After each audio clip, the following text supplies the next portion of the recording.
Hello everybody, and welcome to my dining room. Today we'll be taking professional headshots from home.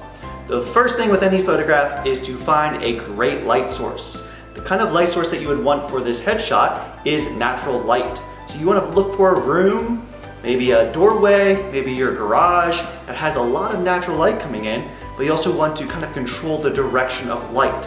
That is why I'm using my dining room, because we have this really large window. The other reason you want natural light is because most light bulbs, at least the ones in your house, have a spotlight effect, meaning they give you really harsh shadows. For a headshot, you want nice soft shadows, and that is what natural light will do for you. The other thing you want to consider is you want your subject to stand out from the background.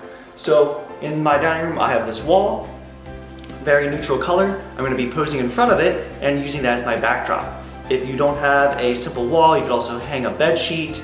You could use a large poster. You could try a really large lens if you had access to one to kind of blur out the background. Those are all valid ways to do this. So once you locate your light source and you have your backdrop, the next thing is to set up your room. Now in here, there's a dining room table, there's a plant that's kind of in the way, there's pictures. I could try to Photoshop those out, but I could also just take 2 seconds to just kind of temporarily remove those from the wall. The other thing is I'm going to turn off all the other lights, including the chandelier, and then also the other lights in the room that are kind of giving this yellow blur or yellow glow to my face, because I want to control the light source. So that is the next step. Alright, so I have my room ready to go. Let me just point out a few things. I've opened the curtain to my window to try to let as much natural light in as possible. I've also turned off all the other lights in the room, so I'm controlling as much of the light source as I can. The other thing that I've done is I've basically created a makeshift tripod for my iPad. This is just the school iPad. Luckily this little flip kickstand creates a nice little tripod when you set up vertically. Just make sure it's not in the way of the camera. And I've just stacked a box and some books up to try to get it high enough so that it is level with my face. All right. Another method that you might want to try is don't get too close to your face when you're taking it, because what happens is it will go to a wide angle lens and it'll start to distort some of the facial features. If you can zoom in from further away, what it does is compresses the facial features, which gives you the best look. All right. So there is my tripod. Now, the last thing is, the goal is to get a Rembrandt lighting. That means the light source isn't just coming in from the side and not just from the front, but a 3/4 view. Meaning the light's going to illuminate this side of my face once I'm standing in front of the wall. And what you want to look for is a highlight right on this side of my cheek. So as that light comes across, it's not going to hit this side of the face, but catch a little bit of this cheek. Another thing that you might want to try is a reflective light or a rim light. I'm just going to use a piece of paper, binder clipped to a piece of cardboard, and I've just stacked chairs so that way I can get this elevated. I'm going to bring this in, and I might have to lean this against something else. But what I'm going to try is to reflect a little bit of light onto this side of my face once I'm ready. All right. The last thing is appearance. So we're going to talk about dress and pose as well. For a professional headshot, you want to look your best. Think about your dream job interview. How would you look for that job?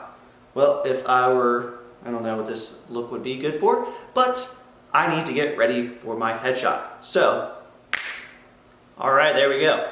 So, let's get this headshot started.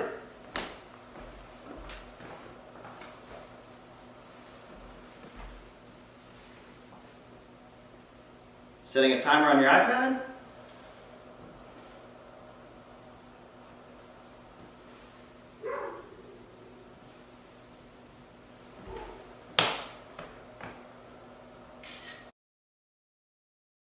Alright, so without further ado, let's take some headshots. Now, it'll take a lot. Since you're doing this by yourself, or maybe you do have some help, but you are the photographer and you're also the model. Alright, so I'm not expecting a perfect shot the first time. I'm going to take like 20 pictures and then go from there. Now, I can edit things, like these nails, I can edit out. The other thing you want to make sure of is right now, the camera is only about like this much space above my head. You want to give yourself a good bit of headroom. You also want to give yourself a good bit of space below your chest. All right, it is technically a bust shot, meaning from somewhere about middle of your torso to a little bit of space above your head.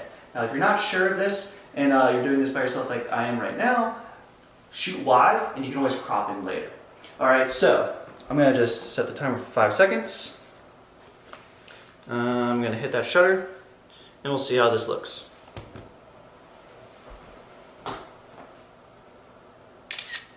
All right.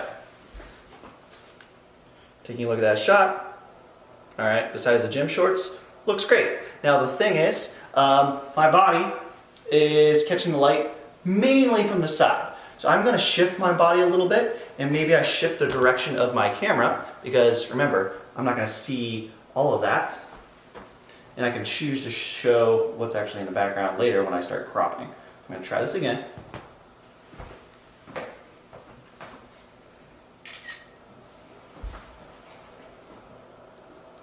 All right, that light's a little bit better. And I'm gonna now start to shift it a little bit more. I'm gonna start to bring in this reflective light, see what I can come up with. I'm gonna stand pretty close to it, but I also want to give myself room to crop it out. So moving it a little bit so I at least have a good perimeter around my body. All right.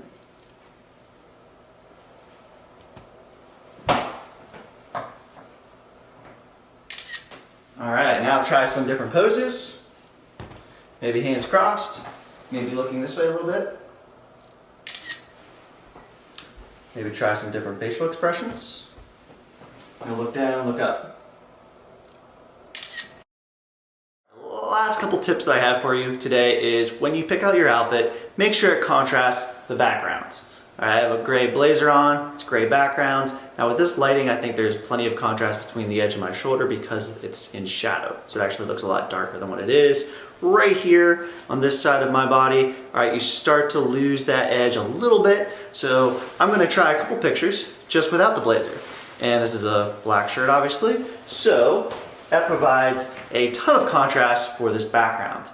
Now, the proximity the proximity between me and the wall matters because you can see this shadow will show up in my background. I don't want to have to take all that time to try to edit it out. So it's simple enough just to step forward and now that's gone. I might need to raise the camera just a little bit. Let's try that. Right there. So I got plenty of room over my head. Now I might zoom out just a tad or just back up the camera and you can see the light is starting to get in the way, but as long as I have this box that I can crop later, this is probably a very manageable pose right here. Now a couple other things that you might want to try are props. I'll bring the camera back and point down. Maybe you want to try a chair. That way you can sit in it and maybe it feels a little bit more natural to you. You know, sit back and put your leg up. If you're doing this, obviously, I would need to wear something other than gym shorts. You could also try maybe flipping the chair around. You know, different poses that make you feel a little bit more natural. The art of the pose is probably the hardest part about portrait photography, making your subject feel very comfortable, giving them the confidence that they need, then also trying to direct their body position. Just the most subtle adjustments in the shoulder position, the head tilt, the head direction itself, and also the smile in the eyes. That's why I say take a lot of pictures because those micro adjustments within the pose itself will matter, and that's why you don't like half the pictures of yourself probably. All right, so play around, have fun, and whenever you're done taking this picture, we'll go into some basic edits that you would want to apply in Lightroom. All right, have fun taking pictures.